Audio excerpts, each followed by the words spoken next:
ಮಾಯಾ ಕೊಲೆ ಕೇಸ್ನ ಮತ್ತಷ್ಟು ರಹಸ್ಯ ರಿವೀಲ್ ಆಗಿದೆ. ಕೊಲೆಯ ಬಳಿಕ ಆರೋಪಿ ಬಳಿ ಇದ್ದಿದ್ದು ಬರೀ 1500 ರೂಪಾಯಿ ಮಾತ್ರವಂತೆ. ಒಂದು ದಿನಕ್ಕೆ ಅವರು ಹೋಗಿದ್ದಂತ ಸರ್ವಿಸ್ ಫ್ಲಾಟ್ ಇತ್ತು, ಅದರ ದರ 1800 ರೂಪಾಯಿ. ಇವನ್ ಕೈಯಲ್ಲಿದ್ದು 1500 ರೂಪಾಯಿ. ಕೊಲೆಯ ಬಳಿಕ ಹಣ ಕಟ್ಟದೆ 1500 ರೂಪಾಯಿಯನ್ನು ಹಿಡ್ಕೊಂಡು ಎಸ್ಕೇಪ್ ಆಗಿದ್ದ. ಟಿಕೆಟ್ ಪಡೆದು ಟ್ರೈನ್ ಹತ್ತಿ ವಾರಣಾಸಿಗೆ ಪ್ರಯಾಣ ಮಾಡಿದ್ದ. ವಾರಣಾಸಿಯಿಂದ ವಾಪಸ್ ಬರುವಾಗ ಆರವ್ ಲಾಕ್ ಆಗಿದ್ದ. ವಿಚಾರಣೆ ಸಂದರ್ಭದಲ್ಲಿ ಎಲ್ಲವನ್ನು ಬಾಯ್ಬಿಟ್ಟಿದ್ದಾನೆ ಆರೋಪಿ ಆರವ್. ಇಡೀ ಬೆಂಗಳೂರನ್ನೇ ಬೆಚ್ಚಿ ಬೀಳಿಸಿದ್ದಂಥ ಕೊಲೆ ಪ್ರಕರಣವಾಗಿತ್ತು. ಕೊಲೆ ಆದ ಬಳಿಕ 2 ದಿನ ಈ ಆರವ್ ಹೆಣದ ಜೊತೆ ಕಳೆದಿದ್ದ. ಅಸ್ಸಾಂನ ಹುಡುಗಿ ಮಾಯಾ ಅನ್ನೋ ಹುಡುಗಿಯನ್ನ ಸರ್ವಿಸ್ ಅಪಾರ್ಟ್ಮೆಂಟ್ನಲ್ಲಿ ಕೊಲೆ ಮಾಡಿದ್ದ. ಕೊಲೆ ಯಾಕಪ್ಪ ಮಾಡಿದೆ ಅಂತ ಕೇಳಿದ್ರೆ ಅನುಮಾನ ಇತ್ತು ನನಗೆ ಆಕೆ ಮೇಲೆ, ಅನುಮಾನದಿಂದ ಕೊಲೆ ಮಾಡಿದ್ದೀನಿ ಅಂತ ಹೇಳಿದ್ದ. ಪ್ರಜ್ವಲ್ ಇದ್ರ ಬಗ್ಗೆ ಡೀಟೇಲ್ಸ್ ಅನ್ನು ಕೊಟ್ಟು ಹೋಗ್ತಾರೆ. ಪ್ರಜ್ವಲ್, ಈ ಮಾಯಾ ಕೊಲೆ ಕೇಸ್ನ ಒಂದಷ್ಟು ಸತ್ಯಗಳು ರಿವೀಲ್ ಆಗಿದ್ದಾವೆ. ಇಡೀ ಬೆಂಗಳೂರನ್ನ ಬೆಚ್ಚಿ ಬೀಳಿಸಿತ್ತು ಈ ಕೊಲೆ ಪ್ರಕರಣ. ಈಗ ಏನು ಇನ್ಫಾರ್ಮೇಶನ್ ಇದೆ ಅಂತ ಹೊಸದಾಗಿ?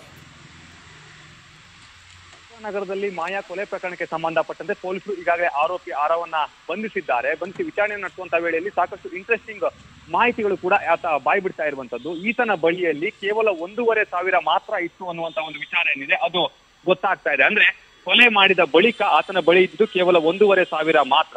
ಅದಕ್ಕಿಂತ ಮುಂಚೆ ಅಂದ್ರೆ ಯಾವಾಗ ಅವರು ಸರ್ವಿಸ್ ಅಪಾರ್ಟ್ಮೆಂಟ್ಗೆ ಬರ್ತಾರಲ್ಲ ಆ ಸಂದರ್ಭದಲ್ಲಿ 1800 ರೂಪಾಯಿಯನ್ನ ಆತ ಸರ್ವಿಸ್ ಅಪಾರ್ಟ್ಮೆಂಟ್ಗೆ ಪೇ ಮಾಡಿರ್ತಾನೆ. ಅನಂತರದಲ್ಲಿ ಹೋಗುವ ಸಮಯದಲ್ಲಿ ನಾನು ಪೂರ್ತಿ ಹಣವನ್ನ ಕೊಡ್ತೀನಿ ಅನ್ನುವಂತ ಒಂದು ಭರವಸೆಯನ್ನ ಕೂಡ ಆ ಸರ್ವಿಸ್ ಅಪಾರ್ಟ್ಮೆಂಟ್ ನ ರಿಸೆಪ್ಷನಿಸ್ಟ್ಗೆ ಈತ ಕೊಟ್ಟಿರ್ತಾನೆ ಅನ್ನುವಂತ ಒಂದು ವಿಚಾರ ಕೂಡ ಇಲ್ಲಿ ಸ್ಪಷ್ಟವಾಗಿ ಗೊತ್ತಾಗ್ತಾ ಇರುವಂತದ್ದು. ಅನಂತರದಲ್ಲಿ ಹಾಗಾದ್ರೆ ಏನ್ ಮಾಡ್ತಾನೆ ಅಂತ ಹೇಳಿದ್ರೆ ಉಳಿದಂತ 2500 ಏನ್ ಹಣ ಇರುತ್ತೆ ಅದರಲ್ಲಿ ನೈಲಾನ್ ಹಗ್ಗ ಹಾಗೆ ಫುಡ್ ಅನ್ನ ಕೂಡ ಆರ್ಡರ್ ಮಾಡ್ಕೊಂಡಿರ್ತಾನೆ. ಅದನ್ನ ತಂದು ಆತ ಊಟವನ್ನು ಕೂಡ ಮಾಡಿರ್ತಾನೆ. ಅಂದ್ರೆ 2 ದಿನ ಆತ ಆ ಮಾಯಾಳ ಶವ ಜೊತೆಗೆ ಜೀವನವನ್ನ ನಡೆಸಿರ್ತಾನೆ ಅನ್ನುವಂಥದ್ದು ಕೂಡ ಇಲ್ಲಿ ಗೊತ್ತಾಗ್ತಾ ಇರುವಂತದ್ದು. ಅನಂತರದಲ್ಲಿ ಆತನಿಗೆ ಭಯ ಸ್ಟಾರ್ಟ್ ಆಗುತ್ತೆ. ಅನಂತರ ಸೀದಾ ಆತ ಸರ್ವಿಸ್ ಅಪಾರ್ಟ್ಮೆಂಟ್ ಇಂದ ಹೊರಗೆ ಬರ್ತಾನೆ. ಒಂದು ಕ್ಯಾಬ್ ಅನ್ನ ಬುಕ್ ಮಾಡ್ತಾನೆ. ಕ್ಯಾಬ್ ಬುಕ್ ಮಾಡಿದವನು ಅವನಿಗೆ ಎಲ್ಲಿಗೆ ಹೋಗ್ಬೇಕು ಅನ್ನುವಂತ ಒಂದು ಐಡಿಯಾ ಕೂಡ ಇರೋದಿಲ್ಲ. ಆತ ಸೀದಾ ಮೆಜೆಸ್ಟಿಕ್ಗೆ ಬರ್ತಾನೆ. ಮೆಜೆಸ್ಟಿಕ್ಗೆ ಬಂದಂತವನು ರೈಲ್ವೆ ಟಿಕೆಟ್ ಅನ್ನ ಪಡಿಬೇಕು ಅಂತ ಹೇಳಿ ಅಲ್ಲಿ ಹೋಗಿ ನಿಂತ್ಕೊಳ್ತಾನೆ. ಅಲ್ಲಿನ ಆತನ ಮುಂದಿದ್ದಂತ ಪ್ರಯಾಣಿಕ ಏನಿರ್ತಾನೆ ಆತ ವಾರಣಾಸಿಗೆ ಟಿಕೆಟ್ ಅನ್ನ ಪಡೆದುಕೊಳ್ತಾನೆ. ಅದೇ ಒಂದು ಆತ ಎಲ್ಲಿಗೆ ಟಿಕೆಟ್ ಅನ್ನ ಪಡೆದುಕೊಂಡು ಅದೇ ಟಿಕೆಟ್ ಅನ್ನ ಇದನ್ನು ಕೂಡ ಪಡೆದುಕೊಳ್ತಾನೆ. ಸೀದಾ ವಾರಣಾಸಿಗೆ ಪ್ರಯಾಣವನ್ನ ಬೆಳೆಸ್ತಾನೆ.